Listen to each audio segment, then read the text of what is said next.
Hi வணக்கம்ங்க. காரணமே இல்லாம முடி அதிகமா கொட்டுது அப்படின்னா இந்த டிப்ஸை ட்ரை பண்ணி பாருங்க. சூப்பரா ஒர்க் அவுட் ஆகும். முடி நல்லா வளர ஆரம்பிக்கும். முடி உதிர்வும் இருக்காது. முக்கியமா முடி நல்லா கருங்கருன்னு ஷைனிங்கா இருக்கும். ரொம்ப அருமையான டிப்ஸ். ஆண்கள் பெண்கள் 2 பேருமே பயன்படுத்தலாம். இதை இப்போ எப்படி செய்யறதுன்னு பார்க்கலாம். 100% இயற்கையான முறையில் தயாரிக்கப்பட்ட நம்முடைய ஜோஸ் ஆர்கானிக் ஸ்கின் கேர் மற்றும் ஹேர் கேர் ப்ராடக்ட்ஸ் உங்களுக்கான சருமம் மற்றும் முடி சம்பந்தமான பிரச்சனைகளுக்கு முழுமையான தீர்வை கொடுக்கும். இந்த ப்ராடக்ட் நீங்கள் josorganic.com என்ற வெப்சைட்லையும் அல்லது கொடுக்கப்பட்ட வாட்ஸ்அப் நம்பர்லையும் ஆர்டர் பண்ணிக்கலாம். ஆர்டர் பண்ண 2-3 நாளில் ப்ராடக்ட் வந்துடும். இது செய்யறதுக்கு நான் இன்னைக்கு சாதம் வேக வடித்த கஞ்சி தண்ணீர் எடுத்திருக்கேன். இது நான் இன்னைக்கு சாதம் வேக வைக்கும்போது உப்பு சேர்க்காம வேக வச்சு வடிச்சிட்டு அந்த தண்ணீரை ஆற வச்சு எடுத்து வச்சிருக்கேன். இது முடிக்கு நல்ல ஒரு கண்டிஷனராகவும் செயல்படும். முடி நல்ல பட்டு போல வளர்கிறதுக்கும் உதவியாக இருக்கும். இப்போ இதில் 2 ஸ்பூன் அளவுக்கு கருஞ்சீரகம் உங்களுக்கு நாட்டு மருந்து கடைகளில் கிடைக்கும். இதில் நிறைய மறை செய்யும், முடி உதிர்வை நிறுத்தும், முடியோட வேர்க்கால்களுக்கு நல்ல ஒரு ஊட்டச்சத்து கொடுக்கும். சேர்த்துட்டு கூடவே செம்பருத்தி இலை பவுடர். உங்களுக்கு ஃப்ரெஷ்ஷான செம்பருத்தி இலைகள் தான் இருக்குன்னா நீங்கள் ஃப்ரெஷ்ஷான செம்பருத்தி இலைகள் கூட தாராளமாக பயன்படுத்திக்கலாம். அதுலேருந்து தேவையான அளவுக்கு ஒரு 2லேருந்து 3 ஸ்பூன் அளவுக்கு சேர்த்துக்கலாம். சேர்த்துட்டு ஒரு முறை கலந்து விட்டுட்டு இதை ஒரு 30 நிமிஷத்துலேருந்து 1 மணி நேரம் அப்படியே ஊறட்டும். அந்த கருஞ்சீரகம் அந்த தண்ணியில் நல்லா ஊறி வரட்டும்.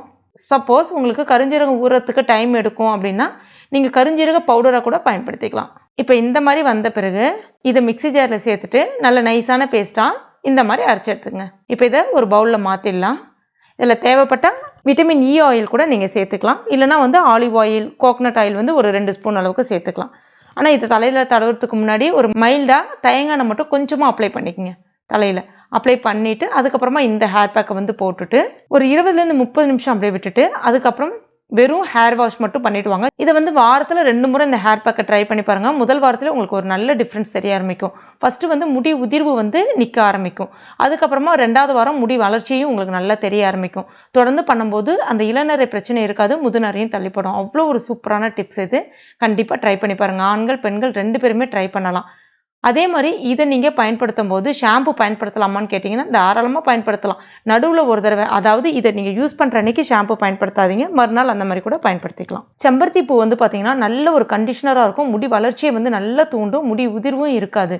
முக்கியமாக பார்த்தீங்கன்னா சில பேருக்கு ஒரு குறிப்பிட்ட ஏஜுக்கு மேலே முடி உதிர்வு அதிகமாக இருக்கும். அங்கங்கே வழுக்கை விழுற மாதிரி இருக்கும். இதை ட்ரை பண்ணி பாருங்கள். அந்த வழுக்கை விழுந்த இடத்துல கூட புது முடி வளர்ச்சியை நல்லா தூண்டும். அதாவது நீங்கள் இளம் வயதிலே உங்களுக்கு வழுக்கை வருதுன்னா அந்த புது முடி வளர்ச்சியை நல்லா தூண்டி விடும். சூப்பரான டிப்ஸ். கண்டிப்பாக ட்ரை பண்ணி பாருங்கள். ட்ரை பண்ணிவிட்டு மறக்காமல் எனக்கு கமெண்ட் பண்ணுங்கள். இந்த வீடியோ உங்களுக்கு பிடிச்சிருக்கும் நம்புறேன். பிடிச்சிருந்ததுன்னா லைக் பண்ணுங்கள். உங்கள் நண்பர்கள் மற்றும் ஃபேமிலி மெம்பர்ஸ் கூட மறக்காமல் ஷேர் பண்ணுங்க. மேலும் இது போன்ற பயனுள்ள குறிப்புகளுக்கு நம்ம சேனல் இது வரைக்கும் நீங்கள் சப்ஸ்கிரைப் பண்ணலைன்னா உடனே சப்ஸ்கிரைப் பண்ணிங்க. கூடவே மறக்காமல் அந்த பெல் நோட்டிஃபிகேஷன்ஸ் ப்ரெஸ் பண்ணிங்க. தேங்க்யூ.